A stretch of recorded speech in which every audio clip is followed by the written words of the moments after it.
is David's vision of this? How does it work? What does Greenland have to do with technocracy? These are good questions. So I asked them to David Skripek himself. As your readers and listeners will know, whenever we're dealing with a geopolitical situation like this, there's always an economic dimension to this, to any situation. Be it World War I, World War II, any conflict, and especially Greenland, we have to look at the economic dimension, then we get the full picture. So as we already discussed, okay, there's a military dimension. Now the economic dimension is there's incredible sums of oil, some estimates. And before he continues with this, yeah, it's usually actually mostly economics. Okay, in history you look at things and they usually talk about politics and wars and stuff like that, but really it's usually about economics. It's our 7.3 billion barrels of oil. Possible reserves in Greenland. So he's going to talk about the resources here. So I don't know anything about this guy. It's the first time I've seen him. He seems pretty smart, but I'm just going to call out one thing he's wrong about. So he's talking about the resources of Greenland, obviously. Minerals, as they call them, especially in the southern point of Greenland. There's a massive mine called Ten Breeze in the southern tip of Greenland. That's where vast sums of zirconium, cryolite, tantalum, deuterium. These are all important minerals for if you would like to have a cell phone, if you want to make a computer like the device we're speaking to right now, if you would like to manufacture F-35 fighter aircraft. These are key mineral deposits which Greenland has in abundance. Okay, yes, so Greenland has a lot of natural resources, so they want to exploit these resources. That's all they want to do. Okay, well, they might want to extend political power as well, sure, but it has nothing to do with the technate. Nothing to do with it. They're not trying to build a technate. They're trying to exploit resources just like all empires do. It's like when the British Empire did this, were they trying to build a technate? No, they weren't even using that as propaganda, but let's continue. So if that is I wish to posit that is my belief that that's what they're really going after. Now, yeah, me too. The rhetoric that we're hearing from Washington, from Donald Trump's regime, it's just rhetoric. It's a way to put maybe pressure on the Danish government to say, well, look, why don't we just get to the table and let's make it a business arrangement. Yeah, and he's right about that. And they also want Denmark to pay more money into the the defense of the Greenland and whatnot. Because we already have our military bases there, but we need mining rights to get at these incredible resources. Not to mention iron ore. Exactly. And this goes in line with a corporate takeover of the area. That's what they want. They want to get business involved in it. It has nothing to do with technate. Again, nothing to do with it. Iron ore as well. Greenland hosts vast amounts of ore, so the benefits are clearly there. So maybe this is just a tactic that the Trump regime is using to pressure the Danish government that let's sit down at the table and let's come to an agreement, because there is a movement in Greenland that is seeking independence to move away from the kingdom of Denmark. Right? Greenland is part of the kingdom of Denmark, so that will not bode well for Uncle Sam and the American Empire. So that's what I think it's really going to the crux of the matter here. I completely concur with that assessment, and I think people fail to realize the importance of things like rare earths in this new scramble of neo-colonization, whatever is happening in the Arctic right now. There's a lot of different factors that make Greenland actually a strategic location. But beyond that, we don't even have to think about the current struggles or whatever may be taking place on the geopolitical chessboard between U.S. and China and some of these other players.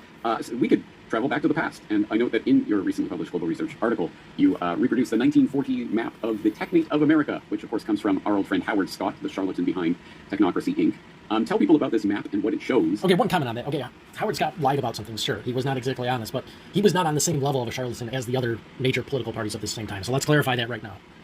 About where we are heading as America starts to consolidate North America into a single security unit. Yes, that's right. So we have to okay, now they're just blindly, let's get this map up. They're blindly trying to say, okay, well, they want to start getting sovereignty and getting their corporations involved in all these areas, obviously, which I agree with them up to this point, but now they're just randomly bringing in the technate. Why would they do that? It doesn't make any sense. It has nothing to do with these guys' agenda. Like, sure, yeah, Elon Musk and some other guys might be influenced by it, but Technical Alliance and Technocracy Incorporated weren't the first people, or the only people, I should say, that can come up with an idea to control all the resources of North America. Obviously, if you want to build a huge empire that is self-sufficient with all the needed resources, you would want to control all North America, right? So it's just because the I keep on saying Technical Alliance, that was what came before Technocracy Incorporated, but just because Technocracy Incorporated wanted to control all of North America doesn't mean that anyone else that wants to control North America is the same people. It's just such a ridiculous argument. The economic aspect. Now, what better way to get this economic aspect than to bring it into the North American technate as envisioned by the technocracy movement?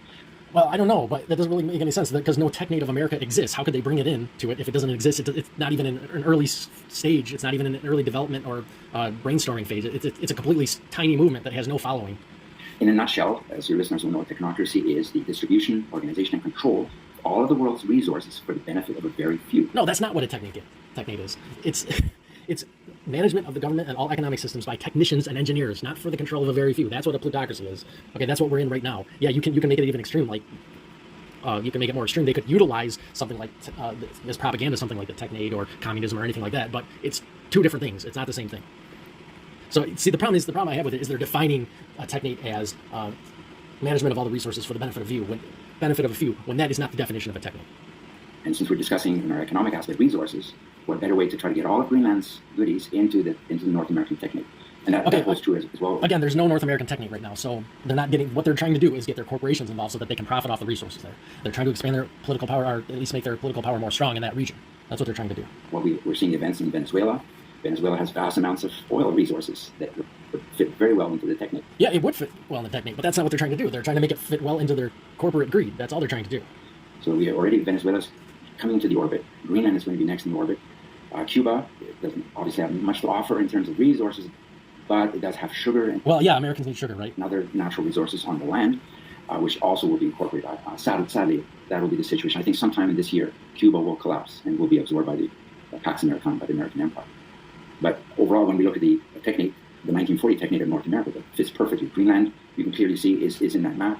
So yeah, like I say though, any group that wants to have power and all the resources that they need to be self-sufficient would want all of North America. Just because they're building in similar regions that the Technology Incorporated want to, doesn't mean that they're the same movement. That doesn't make any sense at all.